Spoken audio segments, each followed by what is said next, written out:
when I was thinking about doing this, I thought, how long have I been teaching? And I've been teaching almost 40 years now.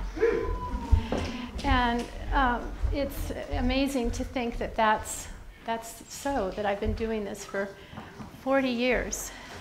So the next piece was where to start the story. And I'm going to start the story at, I had completed working in mainstream. I was a mainstream teacher, public school teacher for 10 years.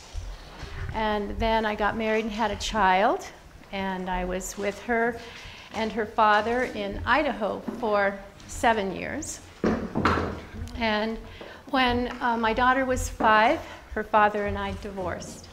And like little thistle seeds in the wind, we cast out into the world with an intention and a prayer on my lips.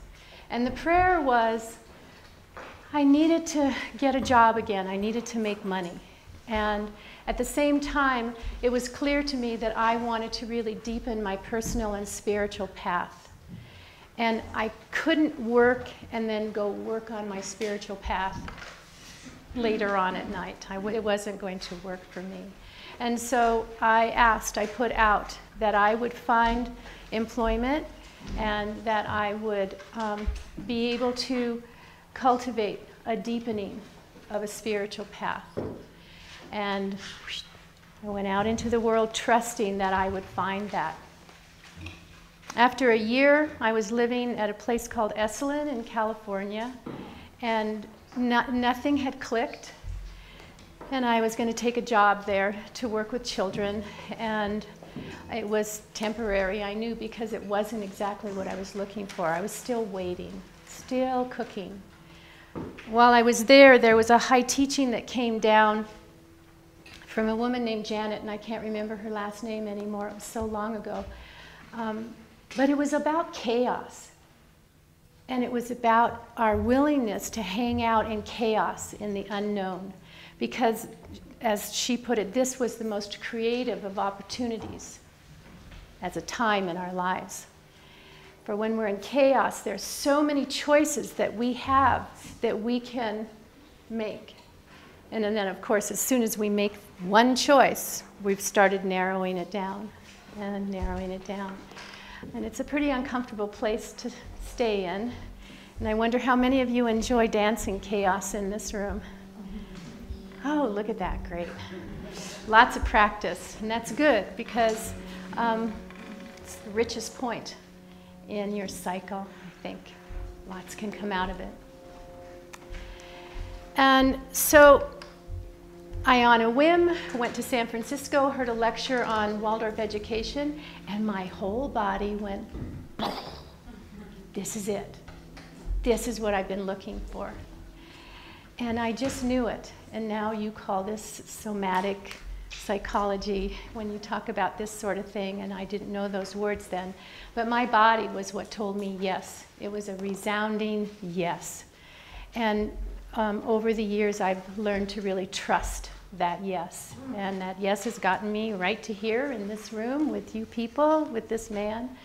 And it has served me well. So I'm so grateful that you're doing this kind of work and really listening inside and learning to trust your intuitions and what your body is telling you is true. So that yes led me right here to this moment. I did a Waldorf training. I did a Waldorf cycle of 8 years with a class that started out with 28 children, and I graduated 31 of them 8 years later, and 22 had been with me since the first grade. And I learned so much. And it was through Waldorf teaching that I learned how to teach. Those guys are masters. And to do a training with them just to learn how to teach, you can't compare it to any other training. I knew nothing. 10 years in public education, and I knew nothing about teaching. And it's wonderful. In that training that I did, I was at, Steiner's really big on cycles, and you guys just did a whole 7-year cycle piece, which is really dynamic and powerful. And there are different points in your lives that he speaks to, and 38 is one of them, and it was at 38 that I went to do this training. And he calls that time in our lives the Renaissance. It's a time for a rebirthing, and I definitely had that. In that training, I did my first painting class, veil painting, and I had that night my first dream in color. It's magnificent. And like I said, I really learned how to teach. It was powerful. But the transformation that happened inside of me, the capacities that were deepened inside of me, the will, which is a big thing in Waldorf education, in me, woke up. I became strengthened in will. And if you are going to do anything in this world, you've got to take it out of up here and bring it down here onto the earth. And the only way you can do that is if you have cultivated a strong will. How do you do that? Well, rhythm's a big one. You really have to have a rhythm in your life, and you have to be really willing to devote yourself to that. So that's a big thing in Waldorf. Rhythm is a really big thing in Waldorf, especially for young children. If you have young children in your life, they thrive in a container that holds them. They thrive when they know, oh, now I'm waking up and I'm going to hear the morning song and story. Oh, now we're going to eat and we're going to say grace. Oh, then we're going to play, and I'm going to go back to the little farm that I'm building with my imagination and my playthings. And they are happy and content. It's very different for a child whose rhythm is constantly being broken and changed. And they are really having to accommodate themselves to their parents' rhythm, or a rhythm, whatever it is, and going from one different thing to the next. It doesn't serve a young child to do that. For you to be able to stay in a steady rhythm, for example, the sake of your child, for me, for the sake of my class, means that you are being willful. You're putting yourself to the task and seeing if you have the mettle to follow through. I can't emphasize how important that is. I learned the value of art in children's lives to express anything that they're feeling, anything, any story, any concept, anything that we were studying was always translated as well through art. And it's critical. I learned how to bring movement into my work. Children need to be moving. They need to be, young ones especially, need to be doing imaginative play, way more than anything else. Not sitting, not learning how to read, not learning how to do their times tables, but really learning to cultivate things that will strengthen their souls and imaginations to face the challenges that they have in this world. Can you tell us a little bit about imaginative play and what that means and what that looks like and how to support it? Well, you get out of the way. You don't talk to them. It's not like, oh, and what are you doing now? Who's that? Because then suddenly they're not being that, they're thinking that. And then they're trying to articulate something conceptually that isn't even relevant to where they are in their consciousness development. But you get out of their way, and I'll give you an example. I'm now, at my age, it's really perfect for me to be around really young children, 5-, 6-year-olds. Prior to that, I didn't work with children who were younger than 7. I didn't even know what to do with them, really. But now, you know, where I am also developmentally, we sort of are very complementary. They're just there, and I'm there, but I'm awake. And it's very beautiful. And where they are connecting with nature spirits and elemental beings, and how that's living in me at this time in my life, it's so complementary. It's really quite beautiful. So snack time, they're all eating, and then pretty soon they start up. How about if I'm the mom and you're the baby and you can be my sister, and they start out with this kind of stuff. Or they've heard a story, like this story I'm going to tell you today. And then they'll say, I want to be Rumpelstiltskin. And people will start saying, well, I want to be Rumpelstiltskin too. But they'll run into the other room and they're putting on things and they're making fort-like things to get into and under. They love going into real small places. And they just go. They just go. And there's always an adult around, but the adult is doing what adults do. I clean. I've been scraping the carpet. This is what I've been doing, scraping the carpet with the hairbrush thing on my dog, just to sort of be around. And some child finally came over and said, what are you doing, Sage? And I said, oh, just cleaning the carpet. And, but I'm listening.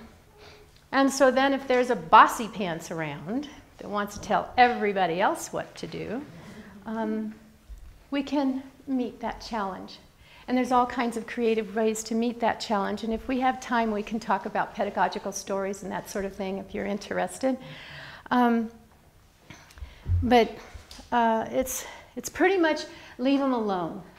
Get out of their way.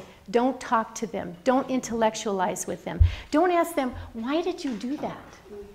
Why do you think he did that to you? I mean, it's absolutely absurd to talk to a young child in that way. They do not have those cognitive faculties at this point. They're not short adults. They are not short adults. The 5-6-year-olds are living in a consciousness you long to be at. They are seriously one with everything, unless they've been woken up. And parents can do that with their children. They can wake them up pretty rapidly. But it's magic where they are. And you can go there with them if you're willing to let go of your head. You know, take a dose of Kali in the morning and chop it off. And show up with your heart and just be where they are, right then and there. It's pretty magic.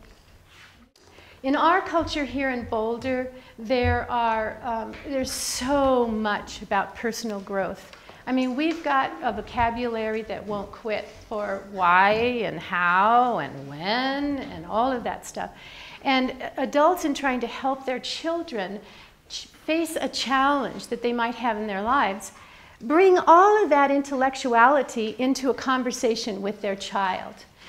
Well, how does that make you feel? And then you go down that road with them. Well, he was probably really this, and she was probably that. And, well, you know, he's having a lot of problems. And this child doesn't have the capacities to cognize what it is you're saying. It's actually confusing.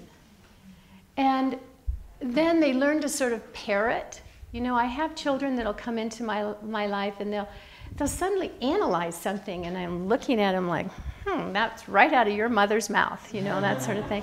Because it's not natural for a child to be there in that place. This comes much later on. Right now, at a 5-6-year age, for example, those children's job is to stay in the imaginative realm, to be one with the archetypes. Archetypes. We're not talking historical figures, you know, Christopher Columbus. But we're talking about archetypes. That's where they live. They're in that realm. They feel it. Many of them see things that we can't see. And some of you, how many of you remember seeing elementals? Look around, look around. They're there still. They haven't gone away. And if you can really bring your children into right relationship with life, the gesture is to let them stay there as long as you can. It's so short, maybe 9. I know some. I know a 14-year-old still there. You there? Yes. Very, very, very beautiful place to be. And our job is to let them stay there. How do we do that? Get rid of the media. No media. Get rid of the impact of our culture that is loud and brassy. All of this rock energy. Children are attracted to the strongest, most powerful energy. And so, if you bring in a real intense kind of music and lifestyle into their lives, their little imaginative fairy realm, which is so incredibly fragile, just like a new cotyledon, just like a new cotyledon that is just beginning to grow. And you bring in the intensity of this world that we live in, that's that.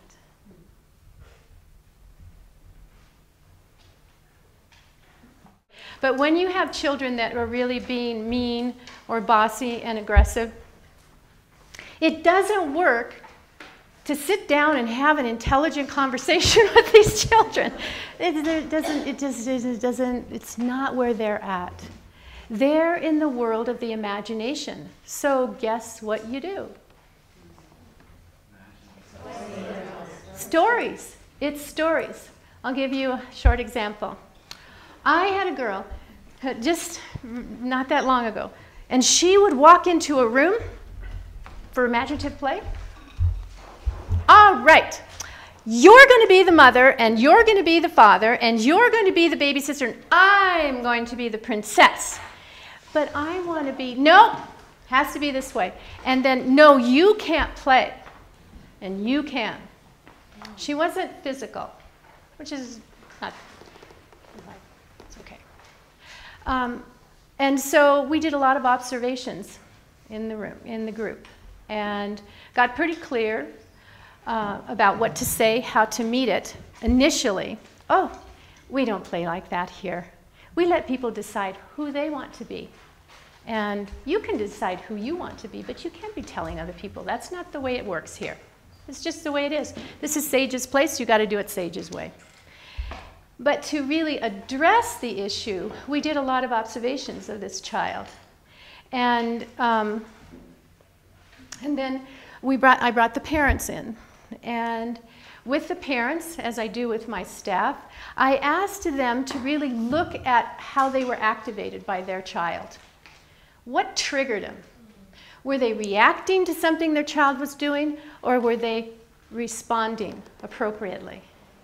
And children are perfect for your personal growth, because they can just right there that fast.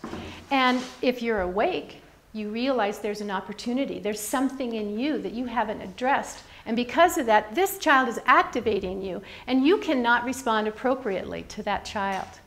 So I asked them to think about those things. We talked about the observations we had made of that child. We sat in silence and meditated, called on her highest, and asked what was needed from all of us to address her behavior. We wrote a pedagogical story.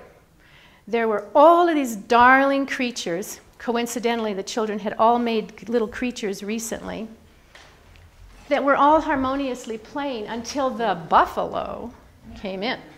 And the buffalo just wanted to dominate everything. Jumped into the water, splashed it, almost drowned half the animals, and was just taking over, and everybody was unhappy. And they worked the story to resolution. And then, after that, the children played that story many, many times in their imaginative play. And guess who wanted to be the buffalo? Bossy Pants. And she loved being the buffalo. And she especially loved the ending when she finally understood how to be a friend. And then the animals were climbing all over her, and they were all having all this great body contact, and it was wonderful. That child changed. She is not the same person. And I did bring a storybook, Healing Stories for Challenging Behavior. This lady's a nice lady, so you can check that out if you want, if you're interested. So eventually, I did 10 years with Waldorf. It wasn't quite my track. And then for the next 10 years, I've done a number of things, which included a year-long journey traveling with kids chasing after whales and dolphin, and that was wonderful. And then the last 10 years, I've been doing work with homeschool families. Performance is a really important thing in Waldorf education, and in the training, I remember one of the big guns, Rene Corrido, who's no longer alive, saying, Steiner said that the only time all 12 senses were addressed, were being utilized, was in theater. And I said, Guy, why wouldn't you just use theater all the time in your teaching? And he said, why not? And I took that to heart. And so I did theater a lot. I love doing theater. And the children that I work with love it. I mean, it's just magic. It's so magic. It's so healing. It's such a profound way to work with children. Because Steiner said, he didn't tell you what to teach. He gave indications. When you work with 5, 6, 7, 8, it's the archetype. When you're working with 7-year-olds, go to the fairy tales. He doesn't tell you what fairy tales to tell. It's brilliant. How many of us really like teaching or doing things other people tell us to do? No, we have to penetrate the material and find what really sings in your heart and soul. And then if you bring that forward, you've got magic. That's the recipe for magic. If you're alive with it, if the spirit of it really soars inside of you. So I have, over the years, these last 10 years, crafted a way of working with children that has 2 pieces to it. One is the Wheel of the Year, following the Wheel of the Year, and the other is story. And the story is at the heart. It's the jewel of my work. Underneath all of that is my greater striving, which is how many ways can I bring a community of people together to co-create something bigger than just them. We all have to work together to do that. It is an incredible opportunity to work with a group of people to create something. How many of you have done that? Yeah. And it's so satisfying at the end when you all realize what you've done together. It's a great training for navigating yourselves, hopefully, again and again, back into right relationship. No matter what the challenge is, no matter where the breakdowns are, those are the opportunities that teach us how to stay in right relationship so that we can take the seed of that knowing out into our greater lives and hopefully spread it. So the Wheel of the Year is again back into this rhythm thing. Not only do children just need steady rhythm in their lives and the freedom from the onslaught of our culture, they also thrive in an awareness and a connection with the rhythm and cycles and the wheel of the year, connecting with Mother Nature. So we have stories and puppet shows that tell what's happening with Father, Son, and Mother Earth, for example. We harvest in the fall. We harvest gourds and beans and calendula and elderberries. We make salves and we make remedies, and we use all of the things on our land, which some of you are familiar with, and we have gratitude to Mother and Father for that.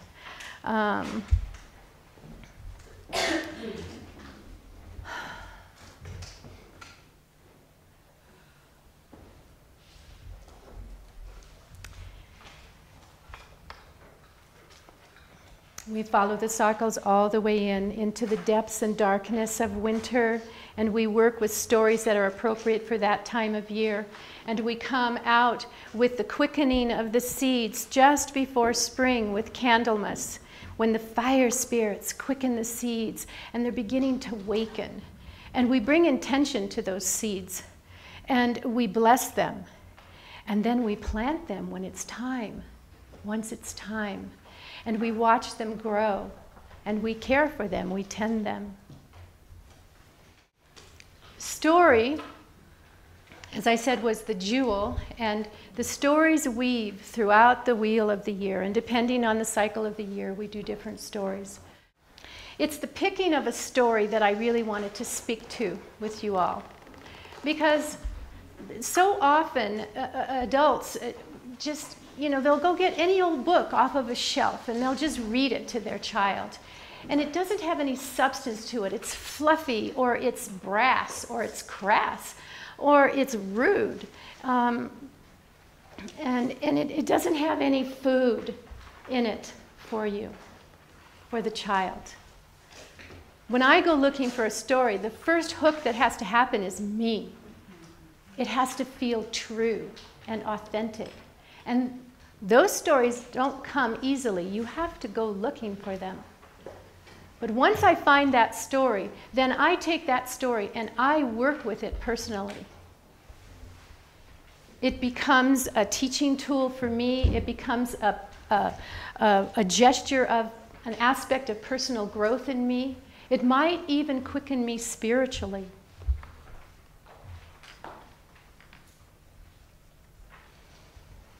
I work with the deeper esoterics of the story. If there are no esoterics, it's not a story for me, and it's not a story in my work. These stories that I bring forward, first of all, are teaching stories for me. Fairy tales are not just for children. They're actually for adults. The children live with the pictures. Their souls are fed with the pictures. Their souls hold those images, and when they are adults, those are the reserves that they call on to be able to face the challenges that are awaiting them in their lives. I brought a couple of books here, The Wisdom of Fairy Tales and The Interpretation of Fairy Tales, that come out of the Waldorf stream. And you might like looking at those. To think of a young child as how strong an oak tree is? But when it's just a new cotyledon, anything, just about anything can flatten it, and then that's the end of its development. So your job is to somehow or another create a garden that your child can flourish in and feel protected and be able to unfold in the way that is appropriate for your child to unfold. So after I work with a story, I go to my staff.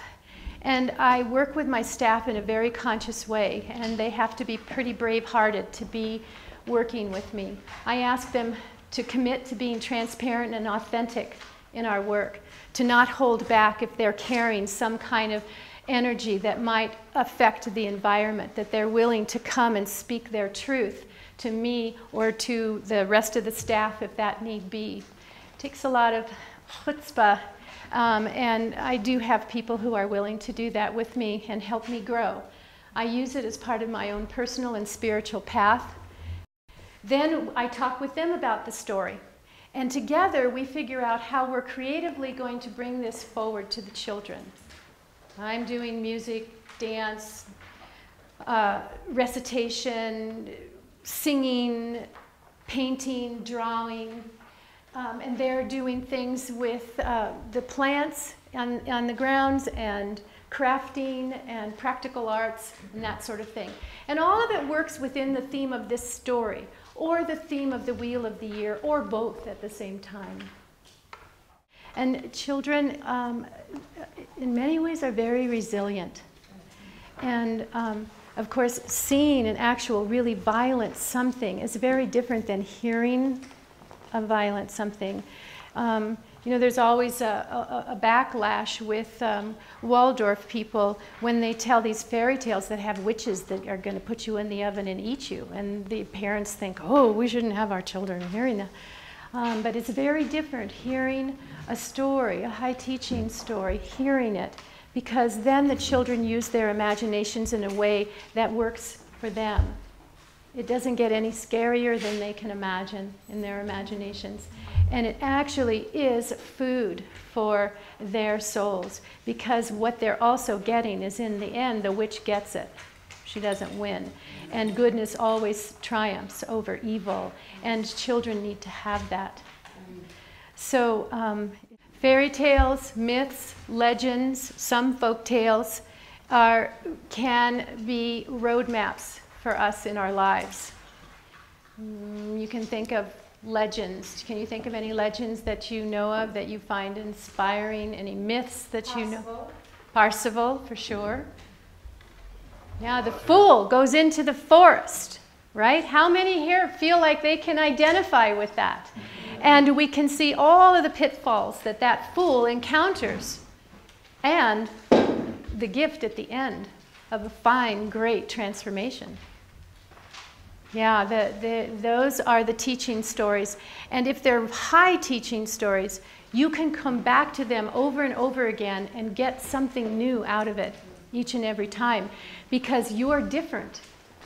Every time you come to a story, you are bringing a package with you that needs something perhaps from that story, and so you'll get something different out of it.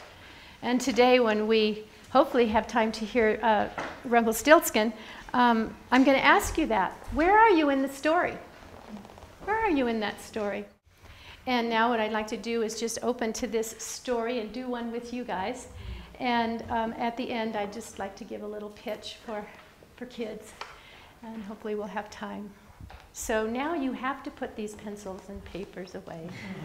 Clever-headed children who are waking up very rapidly often will go to sleep during story time, which is perfect because their heads are out of the way, because it's not for their head anyway, it's for their souls.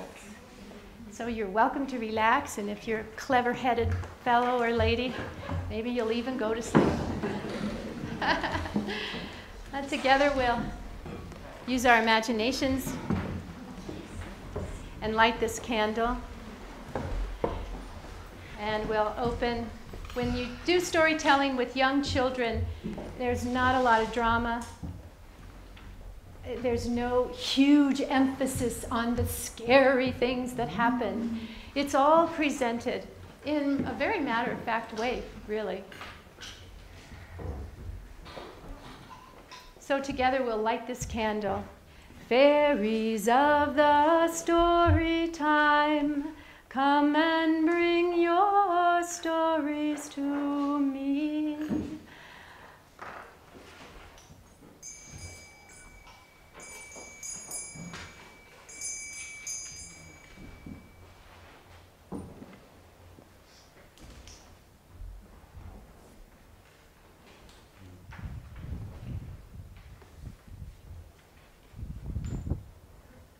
Long ago and far away, but really not so very far at all, there lived a miller who was poor. He had the most beautiful daughter. Now it happened that the miller had need to speak to the king, and wishing to make himself important before His Majesty, he boasted, "My daughter can spin straw into gold."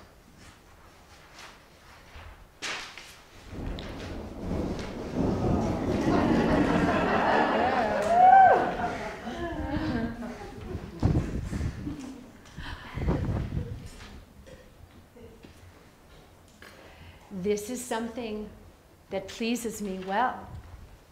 If your daughter is as clever as you say, said the king, then bring her to the palace, and I shall put her to the test.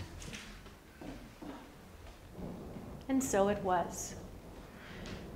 The king had his servants prepare a large room filled with straw, and a spinning wheel, and a reel.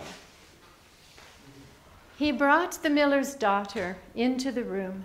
"Spin this straw into gold."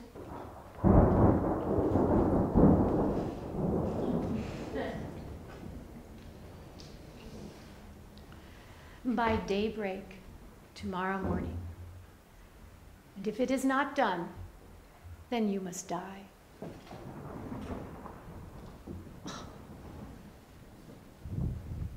Can you imagine what was going through her?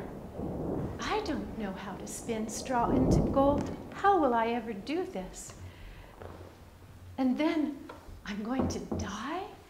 And she became so afraid.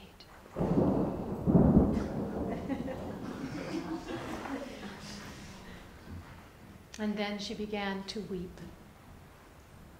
Weeping and weeping. A little man came in. "Mistress Miller, why do you weep?"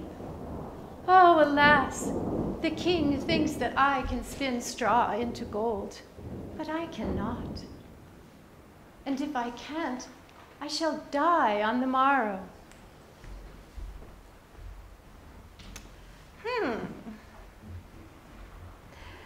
"If I spin this straw into gold, what would you give me?" "Oh, well, I have this necklace." And he took it. He sat at the spinning wheel. Whir, whir, whir. One reel was filled with gold. And again, whir, whir, whir. 3 times round, he filled each of the reels with spun gold. In the morning, the king was amazed. The room was filled with golden reels. His greedy heart leapt.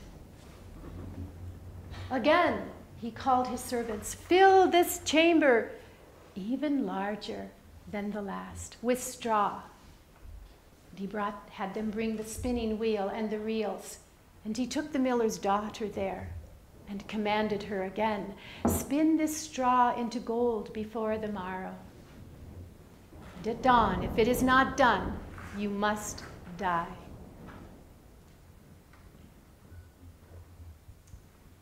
She sat in the room in despair, knowing she couldn't do it. But then again the little man appeared. "Mistress, what will you give me now if I spin this straw into gold?" "Oh, I have this ring. I'll take it." And he spun 3 times round, 3 times round, 3 times round, until the room was filled with reels of spun gold.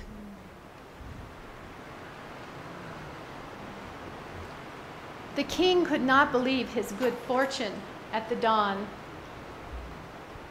And again, he called his servants and ordered them to fill an even larger room, for the greed in his heart was strong.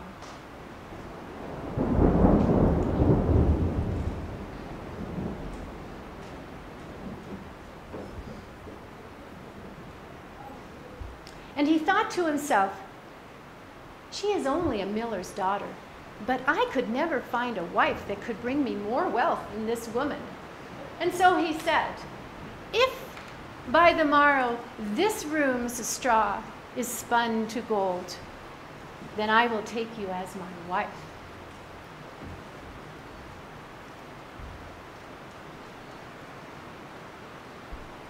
She sat in the room, and soon enough the little man appeared. "Mistress Miller, what will you give me now if I spin this straw into gold?"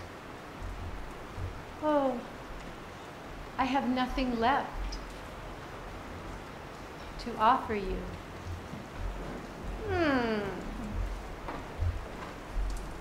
"Well, how about we make a bargain? If you become queen, let me have your firstborn child."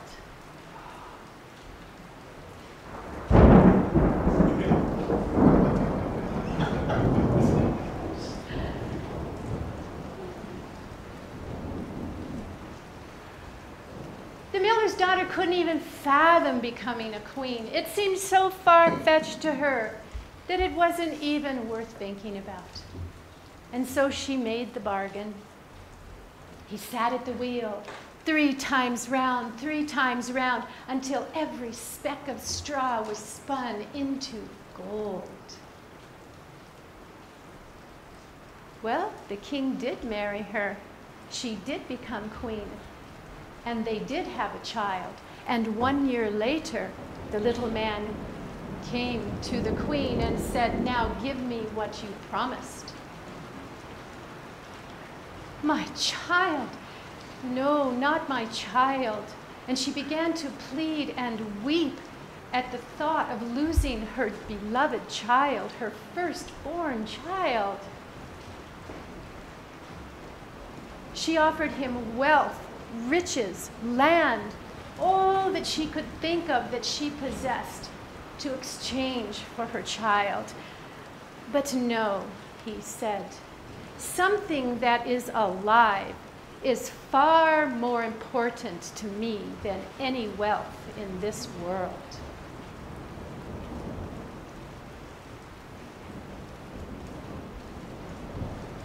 Something alive.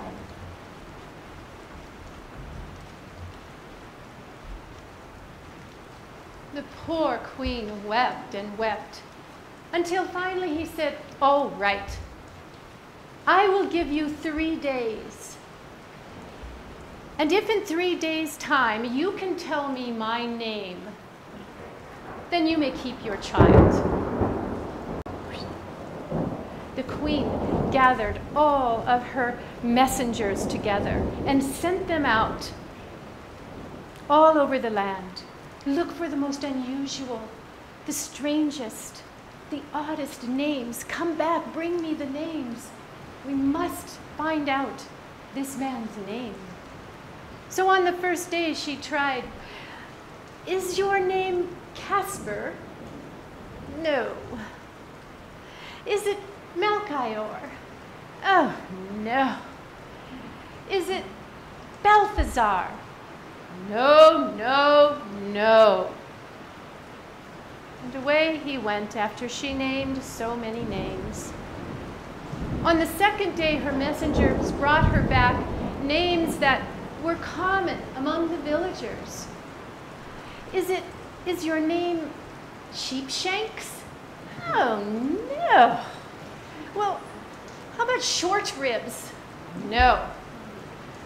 "How about Lace Legs?" "No." Now you can imagine how the queen was feeling. She only had 1 more day, and no one was bringing her any names that seemed to be the name. Late the night before the 3rd day, a messenger came to the queen. "I have had the most unusual experience. I was up on the mountain at the end of the forest where the fox and the hare bid one another good night. And there was this little house. A fire was burning in front of the house, and the oddest, most peculiar little man was jumping around the fire on one leg, singing to himself, 'Today I bake, tomorrow I brew. The next day the queen's babe will be mine.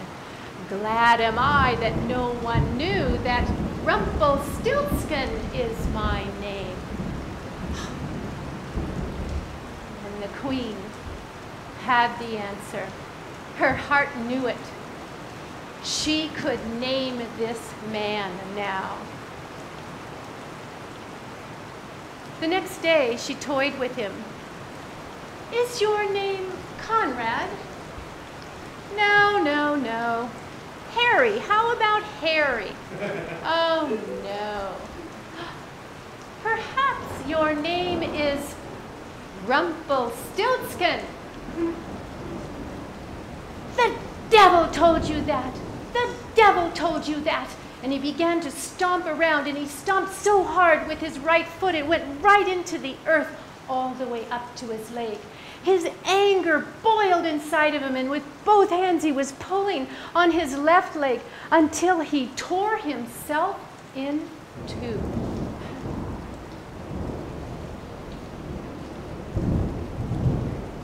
And if things haven't changed, boys and girls, they're still the same.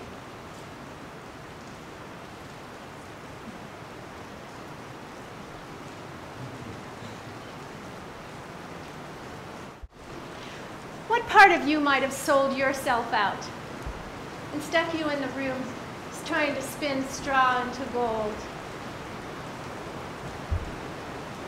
What little man might be tempting you? What will you give me if I give you what you want? What father inside of you, for his own self-aggrandizement, sold you out? Not the father you have in physical life, but inside of you. Where was your mother? It's always important to know in a fairy tale who's not in the fairy tale. What would this girl have been like if she would have had a mother? How might she have behaved differently?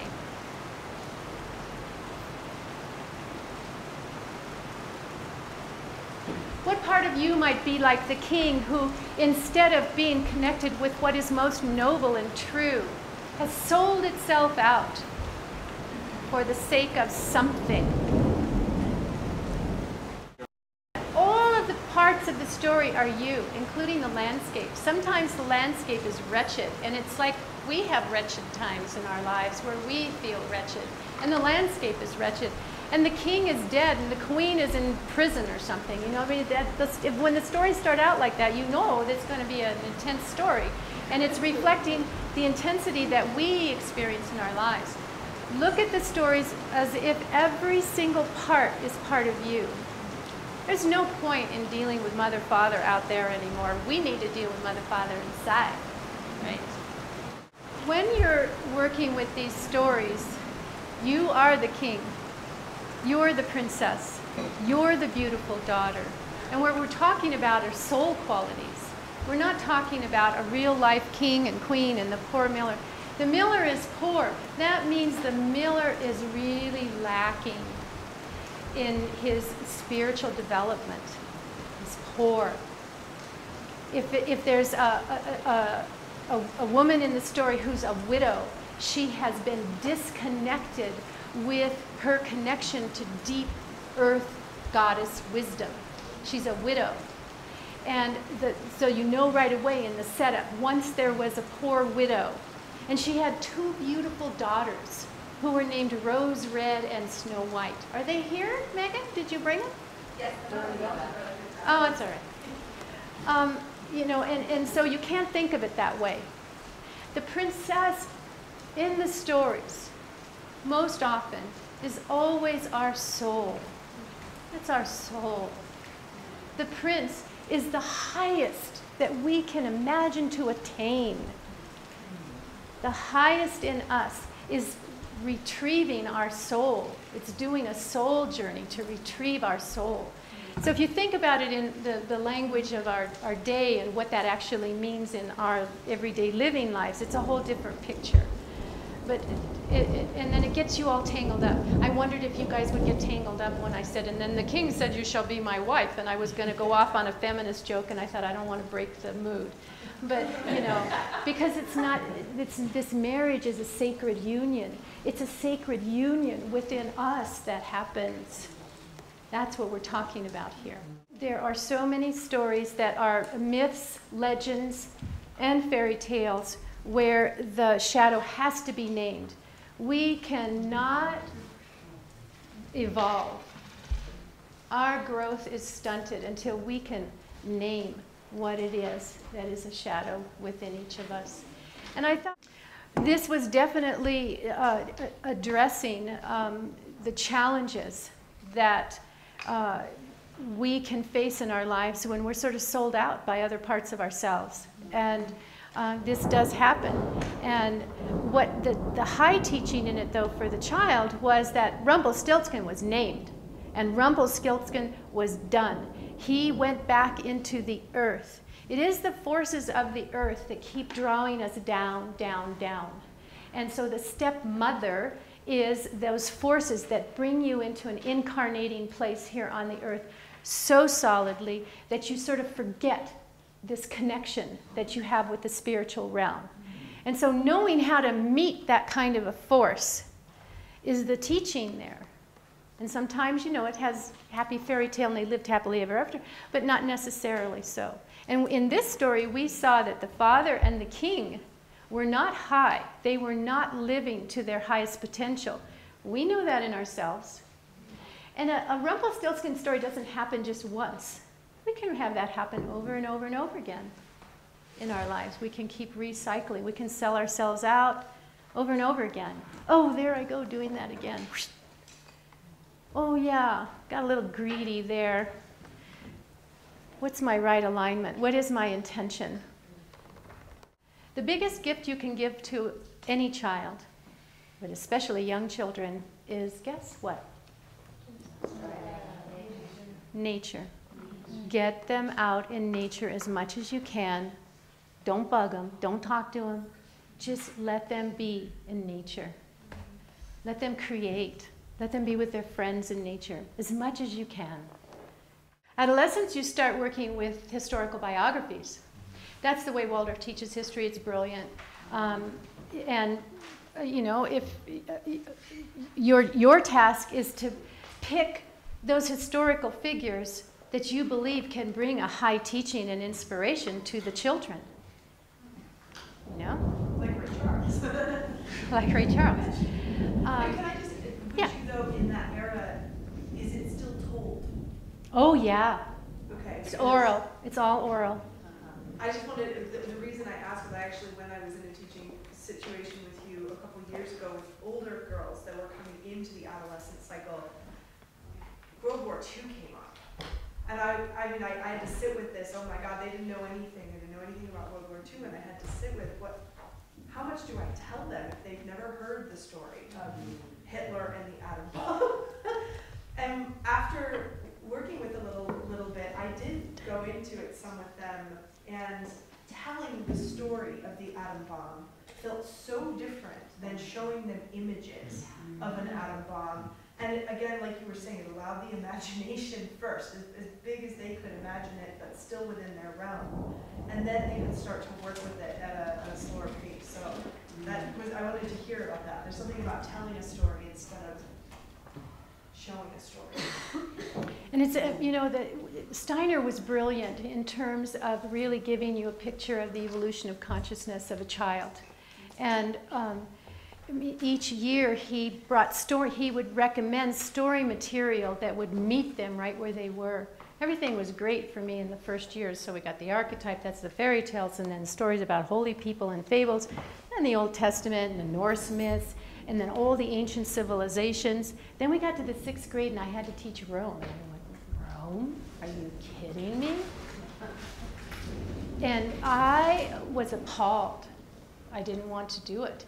And at the same time, standing in that class with these kids now that I had been with for 6 years, I could literally sense shadows descending. Literally.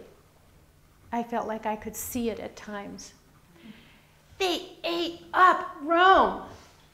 They ate it up, and they wanted more. They loved it. So, you know, that's an easy thing to get in terms of pedagogy for you guys to look it up, stages of consciousness development. You can do it online. It brings to mind what you just said came to mind, so it must be that to tell you this. In the 7th grade, I had to do explorers.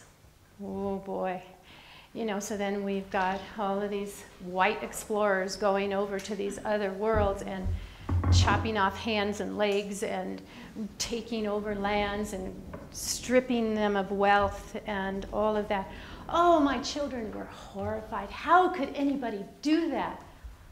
I said, really? And I said, well, because they didn't see these individuals as equals. They were underdogs. You should know that. And they went, what? And there were 2 children in the class who were underdogs. And no matter how we addressed it, it was just always there. You know, if it wasn't overt, it was there. It was living in the room. And I outed him. I said, we have 2 underdogs in this room. That's how it happens. Wow, that was the greatest high teaching. I love that moment. We did the story of Siddhartha. I believe, yes, part of the story of Siddhartha, eventually he sits under the tree, and the demons come and try to shake him out of his meditation. And those little demons, man, those kids loved the demons. They could not stop being the demons. And there was a point out there. They won't see it. It's too small. Yeah, in the imaginative play world, like after, in between times when they were just out playing, the entire sand pit ended up organized into like the Siddhartha camp and the demon camp. And there was like tension. And so, again, you know, one of these things that's been interesting in apprenticing to your work is how to take that, how the story is bringing things to life, and then the kids are actually stepping into the roles. Then you have this opportunity of working with the shadow through the story and using the characters because it's already there, you know, the conflicts and everything like that. And part of it is bringing a story in to meet a problem, and part of it is letting the story kind of make the problem or make whatever is truly going on, whatever truth is going on, really come to life. And then there's an active way to do it. And then kind of, we can be one or the other. First the conflict and then the story, or then the story and the teaching about conflict. And once they've lived, created from the story and all, once they've done that, then the beauty of it is the next year when you're together, and I do hang on to kids for a long time, something might come up and we'd go, that is just like Mara, wasn't it? And they just get, there's like this download that happens. You know, and there's never been any rah, rah, rah, rah, rah, rah, rah. If I decide that the story is going to be part of one of the 3 different festivals we do each year, fall, solstice, and spring, then we turn it into a performance piece. And then I get to be a conductor, and I bring in masters of choreography and music. I bring as many of the parents into the work as I possibly can. And this book actually shows that a lot.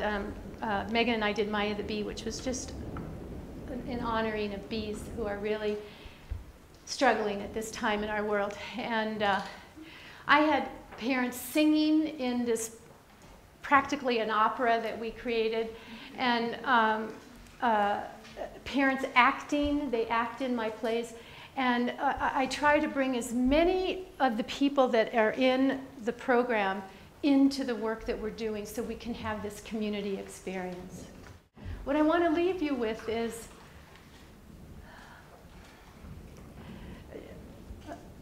a request on the behalf of the young child. And that is to give them the freedom to be a young, innocent child that is still very connected to spirit and completely one with everything in their environment.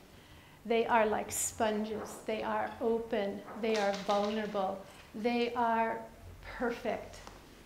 And if they have a little bit of a chance to really nurture all that is inside of them at that moment, it will really serve them as adults when they face the challenges of the world. For me personally, I have never been closer to spirit than I am doing the work that I do.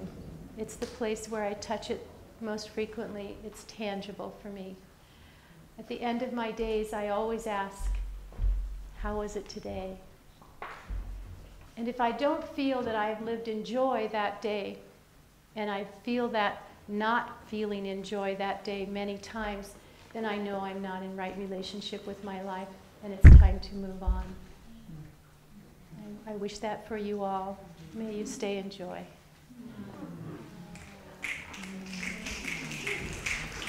So we'll close with the fairies. We'll blow out the candle. Thank you for the story. Please rise. And this is a 5-year-old closing to the day. From deep in my heart, this world I love, the green, green gardens and the mountains above, the shining sea. How is your sea today? And sunlight gold and everything that I behold. And I become stronger as I grow, for my angels are with me. This I know. Angels of earth, fire, water, and air, always be with me. This is my prayer. Thank you very much.